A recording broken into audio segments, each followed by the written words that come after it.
My name is Robert Pasiti, and I'm the artist that kicked off this project called On Landguard Point, which is part of the London 2012 Olympics, commissioned by Arts Council England.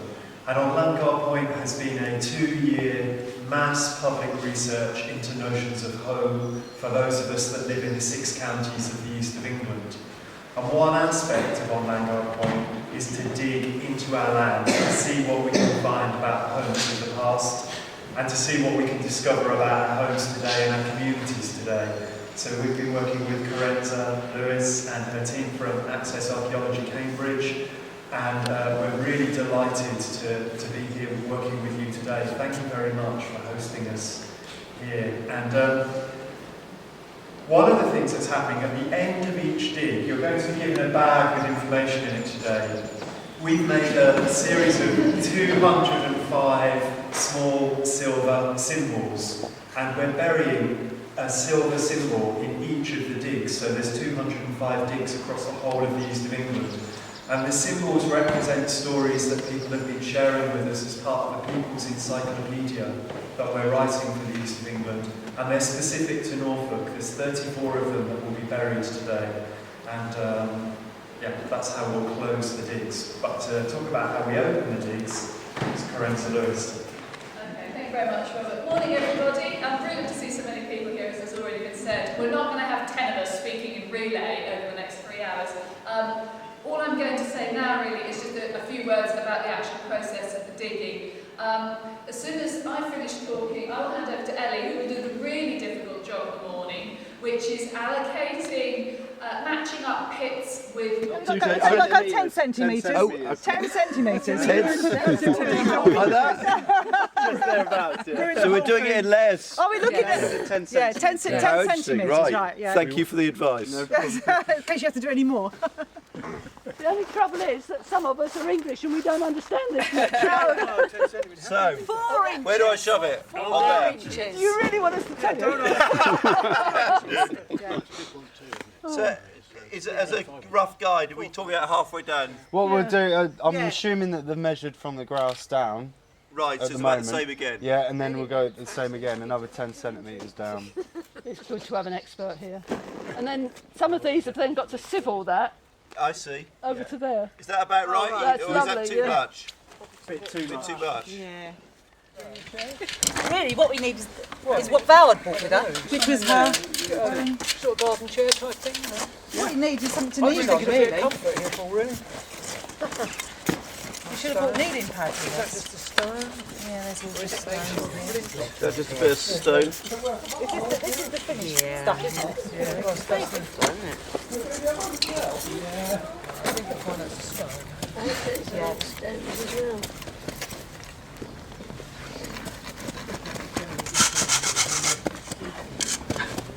I think that's no good, isn't it? Somebody's tied.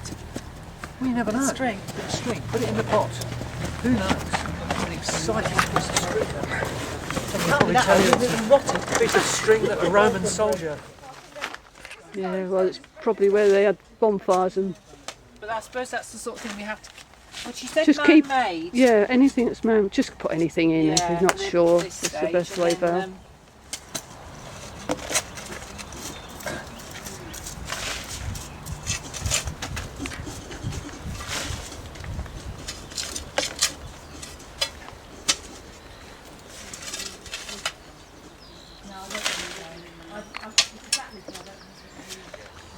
And that's just a stone? No, Sorry? No, I'm levelling it off. At the moment it's at 20 centimetres down. Because the way you took the layer off, you've gone down a little bit. So we're 20 centimetres down now. What about worms? Do we have to record them? No. Prehistoric worm, it could be. that long, they used to find them on the beach sometimes, like Belamites they're called, but I don't know if we find them up here. Look inside there. Oh, yeah. Is that glass? Or? No, it's a bit of flint. But I bet that's been cooked. Like she was saying, you know, where it's got the high temperature. Oh, Kristen's filming us here.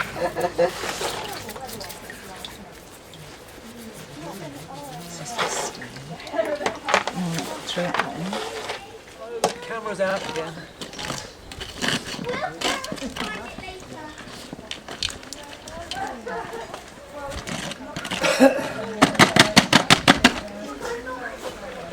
There's a shark's tooth there just come out. Whoa. I was just standing around. I'm having a little whoa. You can go careful. Okay, very careful. Shall I hold it? Don't. Mind you don't fall in. Ruby, you do better with this one than that hole.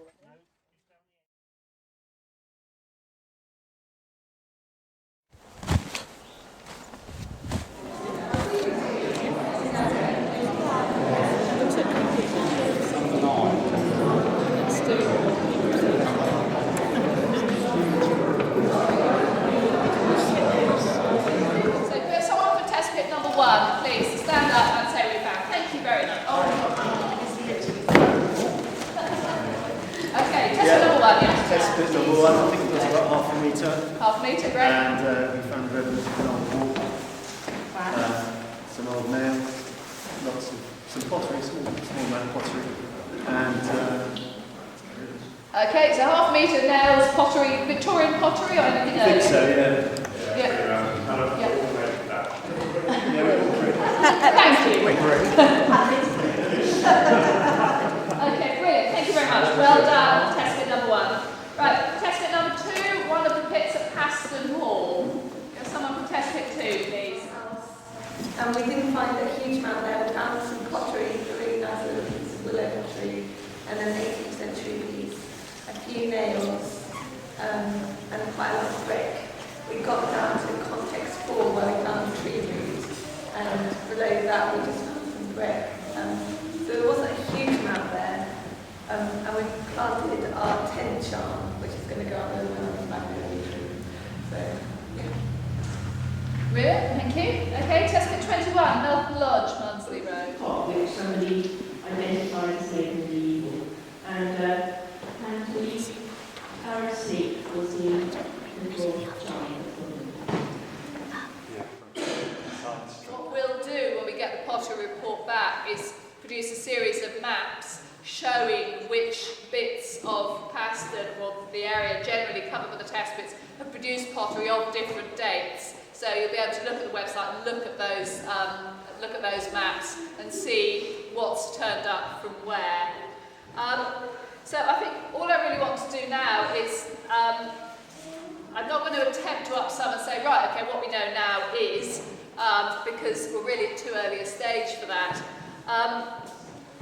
I think it's interesting we don't, as far as I can tell at the moment, seem to have had very much medieval material or anything that looks medieval or Saxon or Roman from the test pits immediately around the church, and it may be there and still lurking and not noticed, but the ones at Paston Hall and round here and just across the road don't seem to have been turning up very much, and we have had similar patterns at 1 or 2 other places we've dug in Norfolk where the test pits around the church actually don't turn up anything very old. Some of those test pits, of course, didn't get terribly deep, so maybe they simply didn't get deep enough. And with all of these things, what you really think is, right, well, what we need to do is do another 28 test pits and put them in the gaps between where we've dug today. You could always do more. But it's been a brilliant day. We've really enjoyed being here. Thank you so much